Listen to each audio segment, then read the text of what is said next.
Warren Buffett कहता है कि never put all your eggs in one basket. अपने सारे अंडे एक ही बास्केट में ना रख दो कि बास्केट को कुछ हुआ तो सब तबाह हो जाए। दूसरी बात आप ये याद रख लें कि कामयाब लोग बने ही अपनी जिंदगी के उस वक्त से हैं जब उनके पास से सब छिन चुका था।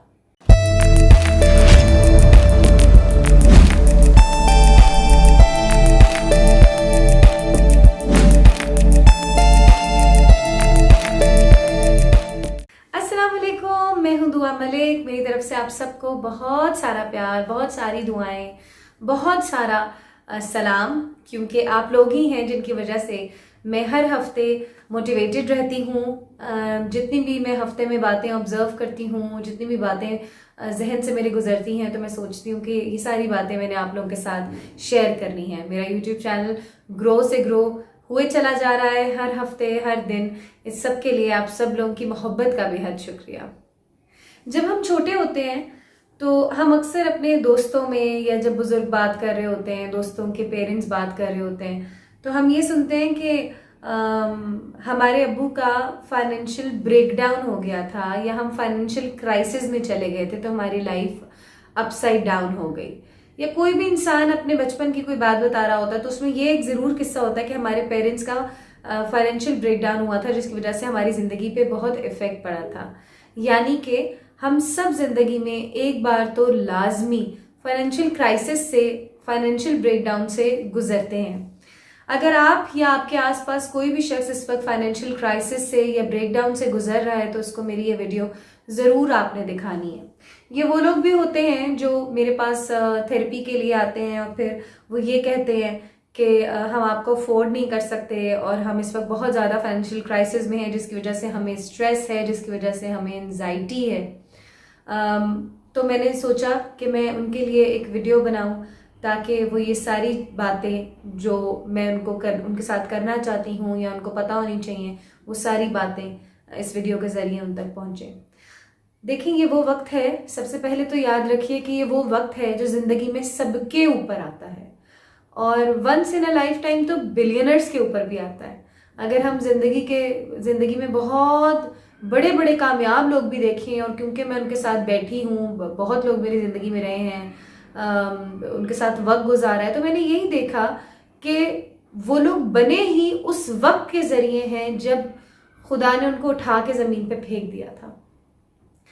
मौलाना रूमी कहते हैं, मैं भी उनकी कोई कोट पढ़ रही थी जिसका लुबे लुबाब ये था कि जब तुम्हें किसी सू से कोई उम्मीद नज़र ना आए, उस वक्त अपने रब पे उम्मीद ठाने रखना, क्योंकि यही वो वक्त है जब तुम्हारी ज़िंदगी का काया पलटने वाला है। यानी कि जब हमें किसी सिमत भी कोई उम्मीद की किरण नज़र नहीं आ रही होती, यही वो वक्त होता है जब खुदा ताला हमारी दुआएं भी सुनता है और हमें खुदा ताला देख रहा होता है, बड़ी क्लोजली ऑब्जर्व कर रहा होता है, उस बच्चे की तरह जिसको कुछ सिखाने के लिए हम लोग उससे कोई चीज़ छीन लेते हैं और फिर देखते हैं कि उसने इस चीज़ से कितना सीखा है या वो कैसे रिएक्ट करेगा, और उसके रिएक्शन के मुताबिक हम उसको देते हैं वही चीज़ जिसके लिए वो रो रहा होता है। बिल्कुल इसी तरह अल्लाह ताला भी हमें अता करता है, इसी तरह आजमा के हमें नवाजता भी है। तो देखिए, सबसे पहले तो हमने ये सीख लिया कि ये वक्त सब पे आता है। पहली बात तो ये कि यू आर नॉट अलोन, ठीक है। दूसरी बात आप ये याद रख लें कि कामयाब लोग बने ही अपनी ज़िंदगी के उस वक्त से हैं जब उनके पास से सब छिन चुका था।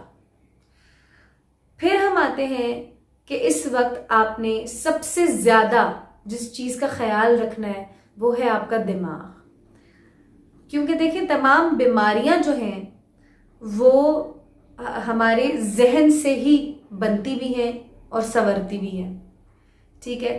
तमाम बड़ी बीमारियों का, blood pressure, cholesterol, sugar, everything is directly related to our brain. तो सबसे पहले जब आपके माशी हालात सही ना हों या तबाह हो चुके हों, सबसे पहले आपने अपने जहन का ख्याल रखना है। ये करोड़ों की चीज़ है, खरबों की चीज़ आपके पास ये है। इसको कीप योर हेड राइट, सब आ जाएगा, सब हो जाएगा। अगर इसको कुछ हो गया ना तो कुछ भी नहीं मिलेगा, फिर कुछ भी नहीं कर सकते आप। तो सबसे पहले तो आपने अपने इसका ख्याल रखना है, क्योंकि आपकी सेहत भी इसी पे मुनहसर है। हज़रत मूसा अलैहिस्सलाम जो थे वो अल्लाह ताला से जब बातें करते थे तो उन्होंने अल्लाह ताला से सवाल किया कि अल्लाह ताला अगर आप इंसान होते तो आप अपने रब से क्या मांगते? तो अल्लाह ताला ने कहा मैं अपने रब से सेहत मांगता। हमारे एक बहुत बड़े ट्रेनर हैं अली अब्बास साहब, उनसे मैं बातें कर रही थी तो उन्होंने कहा कि जब मैं किसी को एनालाइज करता हूँ तो मैं सबसे पहले उसको सबसे ज़्यादा जो उसको मार्क्स देता हूँ 70%, मैं कहता हूँ कि उसने अपनी ज़िंदगी में कितनी सक्सेस हासिल की। जब मैं उसको एनालाइज उसकी सक्सेस कर रहा होता हूँ तो मैं 70% मार्क्स जो है वो उसको उसकी सेहत का दे देता हूँ, उसकी सेहत के दे देता हूँ। तो सेहत का सबसे पहले इस वक्त में आपने अपना ख्याल रखना है। इसके बाद ये वो वक्त भी होता है, याद रखिए, जब आपको आपकी ज़िंदगी में आपके सांझे लोग पता चलते हैं और आपके दुश्मन पता चलते हैं। बेशक मौला अली ने यह भी कहा है कि अमीर आदमी वो है जिसके दोस्त मुखलिस हैं, मगर ये भी फरमाया है कि उस जगह पे ना जाओ जहां तुम्हारी इज्जत, तुम्हारी ज़रूरत ना हो, चाहे तुम्हें सोने का भी निवाला वहां पे खिलाया जाए। तो हमारी ज़िंदगी जो होती है ना, अक्सर वो बहुत सारे लोगों से में घिरी हुई होती है। बुरा वक्त आने से पहले बहुत सारे लोगों से घिरी हुई होती है। बहुत सारे लोग कहते हैं कि हम तुम्हारे दोस्त हैं, हम तुम्हारे यार हैं, हम तुम्हारे सांझे हैं। मगर जब बुरा वक्त आता है तो आपको पता चलता है कि आपको उस जिंदगी में किसको अहमियत देनी है और किसको अहमियत नहीं देनी। क्योंकि एक इंसान के अंदर महदूद एनर्जी होती है। एक इंसान 100 लोगों पे एनर्जी नहीं लगा सकता। जब तक वो 100 लोगों पे एनर्जी लगाएगा तो उसके पास काम करने की एनर्जी क्या रह जाएगी, क्रिएटिविटी की एनर्जी क्या रह जाएगी। जब वो लोग छट जाएंगे, गंद निकल जाएगा, कचरा निकल जाएगा और उसके पास सिर्फ सोना रह जाएगा, उसके पास सिर्फ हीरा रह जाएगा। तो देखें कि ये जो वक्त होता है जब आपके मौशी हालात तबाह हो चुके होते हैं, ये कितना खूबसूरत वक्त होता है कि आपको आपके सांझे प्यारे लोग आपको आपके सामने लाके खड़ा कर देता है ना, सफाई कर देता है आपकी जिंदगी की, आपके रिस्क की सफाई भी हो जाती है। क्योंकि दोस्त तो आपके रिस्क में तो दोस्त भी शुमार होते हैं ना, मुखलिस दोस्त, तो वो भी सामने आ जाते हैं। तो ये सिर्फ बुरा वक्त नहीं होता, इसमें आपके रिस्क की सफाई भी हो रही होती है। इसके बाद मैं आपको एक और जो बात बताने वाली हूँ वो ये है कि कभी भी इस वक्त में कोशिश कीजिएगा कि आप कर्जा ना लें या किसी से बोरो ना करें या किसी से लोन ना लें। आखिरी हद, आखिरी मकाम तक कोशिश करनी है आपने कि आपने किसी से मांगना या लेना नहीं है। क्योंकि मांगने और लेने की आदत अगर एक दफ़ा पड़ जाए तो वो फिर सारी ज़िंदगी नहीं जाती। जो आपकी इस्तात है, जो आपके पास मौजूद है, इसी में बेस्ट तरीके से चलाने की कोशिश करें। वो एक कहते हैं ना, दाल रोटी खा लें और सो जाएं, मगर किसी से मांग के गोश्त ना खाएं, ठीक है। तो क्योंकि ये एक आदत भी आपकी डेवलप हो जाती है और ये एक ऐसी आदत होती है जो इंसान को अपनी ज़िंदगी में कुछ बनने ही नहीं देती। इसके अलावा आप उस वक्त तो लोन ले लेते हैं और कुछ कर लेते हैं, आपके पास चले किसी से लोन लेके कैपिटल भी आ जाएगा। आप आगे उस कैपिटल से कितना रेवेन्यू जनरेट कर लेंगे कि आप इस शख्स को भी वापस लौटाएं और आप अपना घर भी चलाएं। तो कोशिश ये करें कि आपको किसी से भी लेने की ज़रूरत भी हो तो आप मिनिमाइज करें इस ज़रूरत को। इसके बाद जो एक और चीज़ मैं आपके साथ शेयर करूंगी वो ये कि आप ढूंढें अपनी ज़ात में आपके क्या नेचुरल टैलेंट है। ऐसा हो ही नहीं सकता कि अल्लाह ताला ने आपको पैदा किया हो और आपके कोई नेचुरल टैलेंट ना हो आपके पास। कुछ ना कुछ, एक औरत को सिलाई भी आ सकती है, मैं एक औरत को जानती हूँ जो मैं रिसेंटली बड़ा उस पर हैरान भी हो रही थी। वो खाने भी बना के बेचती है, वो रोटी भी बना के लोगों को देती है, वो कपड़े भी सी के देती है। वो खुद नहीं सी सकती तो वो लोगों के पास से, मतलब वो कपड़ों की लॉट खरीद के लाती है और वो पूरे मोहल्ले में भी बेच रही होती है, ठीक है। इसके अलावा यू नेम इट, मतलब मेहंदी लगाने से लेके शी इज डूइंग एवरीथिंग, मतलब she is utilising her hands that God has given her. जब तक आपके हाथ पैर सलामत है ना, तो मौला अली कहते हैं कि 70 जगहों पे तुम्हारी रोजी लिखी गई है, 70 जगहों को आजमाओ। तो ऐसा ना करो कि अगर तुमने सारी जिंदगी सिर्फ कपड़े का ही काम किया तो तुमने कपड़े का ही करना है, अब वो नहीं भी हो रहा तो तुमने उसी में लगना है। थोड़ा थोड़ा, वॉरेन बफेट कहता है कि never put all your eggs in one basket. अपने सारे अंडे एक ही बास्केट में ना रख दो कि बास्केट को कुछ हुआ तो सब तबाह हो जाए। थोड़ा थोड़ा कहीं और पे भी जनरेट करें, थोड़ा थोड़ा कहीं और पे भी सीखें, कहीं कुछ और भी करने की कोशिश करें कि चलो अगर ये नहीं हुआ तो ये तो हो जाएगा। मकसद ये कि always keep a plan B. ठीक है, आपके पास प्लान बी हमेशा अवेलेबल होना चाहिए। इसके बाद जो मैंने गलती लोगों में देखी, जो लोग ये समझते हैं कि हम स्क्रैच पे तो आ गए हैं, अब हम एकदम से कुछ होगा और 200 करोड़ कमा लेंगे मिस्टर बजाज की तरह। तो मिस्टर बजाज और प्रेरणा जो थे वो सिर्फ स्टार प्लस के ड्रामों में आते थे।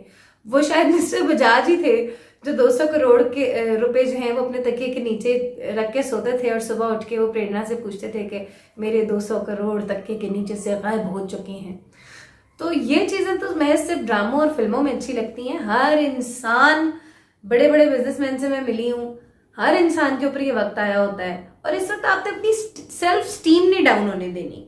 देखिए, सेल्फ स्टीम भी जो है ना, जिससे कहेंगे अना और इज्जत नफ्स में बहुत फर्क है। इज्जत नफ्स आपने अपनी मारने नहीं देनी। अना is ego and self respect is इज्जत नफ्स। जब तक अल्लाह ताला ने मुझे मेरे हाथ पैर सलामत दिए हैं, मैं अपनी जान की बाजी लगा दूंगा, मैं रोटी खुद कमाऊंगा। कभी किसी पर डिपेंडेंट नहीं होना।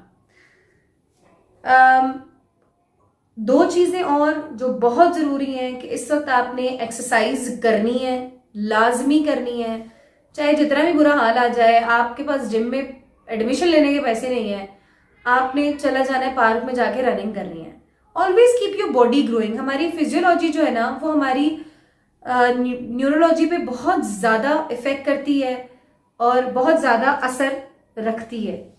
अपनी डाइट हेल्दी रखें। लोग स्ट्रेस में खाना खाना छोड़ देते हैं, जिसकी वजह से वो जो सोच सकते हैं, वो जो क्रिएट कर सकते हैं, वो जो आइडियाज जनरेट कर सकते हैं, वो आइडियाज भी नहीं जनरेट हो रहे होते हैं क्योंकि उन्होंने खाना पीना ही छोड़ दिया होता है। तो जब आपकी जिंदगी में ऐसा वक्त आए, आपने खाना जबरदस्त खाना है, वक्त पे खाना है, रनिंग करनी है, एक्सरसाइज करनी है, अपने आप से अच्छी बातें करनी है। इसके अलावा मैं आपको एक और बात बताऊं कि यही वो वक्त होता है जब आप लोगों से अपनी तकलीफ शेयर भी करते हैं। आप किसी को भी अपने पास देखें जिसके पास ये सलाहियत हो, जो आपको गाइड कर सके, जिसके अंदर आपको मेंटरशिप दिखता है, एक्सपीरियंस दिखता है, जिसके पास आपको हिकमत दिखती है, आपने लाजमी उससे बात करनी है। आपने उसको अपनी जिंदगी के पूरा सिनेरियो बता के ना उससे पूछना है कि आप मुझे बताएं आपका क्या मशवरा है, मैं अब क्या करूं। मशवरा लेना तो एक सुन्नत है ना, वो तो हमने करना है। मशवरा तो हमने जिंदगी में लाजमी लेना है। तो हिकमत वाले लोग अपने आसपास तलाश करें जिनसे आप मशवरे ले सकें, और फिर जो मशवरा आपके दिल को ठुकता है उस पर अमल भी करें। और बिल्कुल भी सेल्फ रिस्पेक्ट का मतलब ये नहीं है कि मैं किसी को अपनी तकलीफ बताऊंगा नहीं। हाँ, मैं माली तौर पे मदद नहीं मांगूंगा, हाँ मैं जिस्मानी तौर पे मदद नहीं मांगूंगा, मगर अगर अपनी कोई जहनी मदद मुझे दे सकता है तो वो दे दे यार। क्योंकि हमारे माशरे में आज सब कुछ है, कंधा नहीं है। इस वक्त आप कंधा ढूंढें, आपको मिलेगा।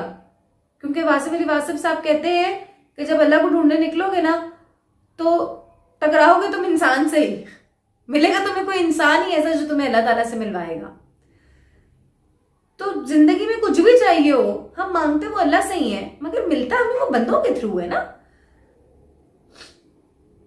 एक और बात मैं आपको बताऊं तो आपने जो है वो कोई स्ट्रेस बस्टिंग एक्टिविटी भी करनी है।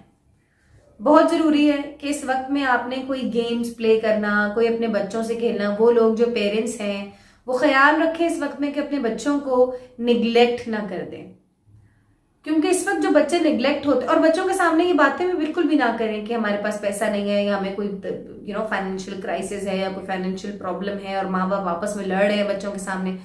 ये बच्चों का जहन आगे जाके तबाह कर देगा। तबाह कर देगा। मेरे पास इतने क्लाइंट्स आते हैं, बताते हैं कि हमें जो है वो हम बचपन, बड़े बड़ी बड़ी बातें हैं, बड़ी बातें हैं, और ये मुझे मेरी अपनी लाइफ से भी याद है कि बचपन में कोई फी नहीं पे हुई भी थी तो जनाब टीचर ने सारी क्लास के सामने हमें जलील कर दिया था। मुझे मेरे साथ भी यही हुआ है एक्चुअली। और वो चीज़ जहन में ऐसी एग्रेशन बन के बैठी कि मैं आज भी अपने उन टीचर से मिलना चाहती हूँ, मैं पूछना चाहती हूँ कि आपने ऐसा क्यों किया, राइट? तो बच्चा जो होता है ना वो हसास होता है, उसको कोई समझ नहीं होती। बड़ा फिर लड़ लेता है, ये हालात खत्म हो जाते हैं, फिर हर रात को दिन है, हर उरूज को जवाल, जवाल को उरूज है। वक्त तो एक जैसा नहीं रहता, वो वाहिद चीज़ है जो एक जैसी नहीं रहती। मगर बच्चा जो होता है ना वो बड़ा इफेक्ट हो जाता है। तो अगर आपके आसपास बच्चे हैं, या अगर आपके माँ बाप हैं जिनको आप संभाल रहे हैं, या मतलब जिनका आप ख्याल रख रहे हैं, तो उनका इतना ख्याल रखिए कि उन तक आपकी तकलीफ ना पहुंचे, क्योंकि हर इंसान के अंदर सेम कैपेसिटी नहीं होती दर्द और तकलीफ बर्दाश्त करने की। मुझे उम्मीद है कहीं ना कहीं आप लोगों को ये वीडियो हेल्प भी की हुई होगी। और प्लीज़ ये उन लोगों को शेयर करें जो कि थेरेपीज़ अफोर्ड नहीं कर सकते हैं, जो कि सेशंस अफोर्ड नहीं कर सकते हैं। और क्योंकि मैं भी उनके लिए ज़्यादा कुछ नहीं कर सकती ऑब्वियसली, बिकॉज मेरा भी ये काम है, मेरा भी ये बिजनेस है। तो I cannot give free sessions to everybody, and there are so many people. So I would like you to share this video as much as possible, because ये ऐसी चीज़ है सफ़ेद पोशी कि बड़े लोगों को माशी तकलीफ होती है मगर वो लोग शेयर नहीं करते। तो ये वीडियो आप लोगों ने उन लोगों के साथ शेयर करनी है। अल्लाह हाफ़िज़।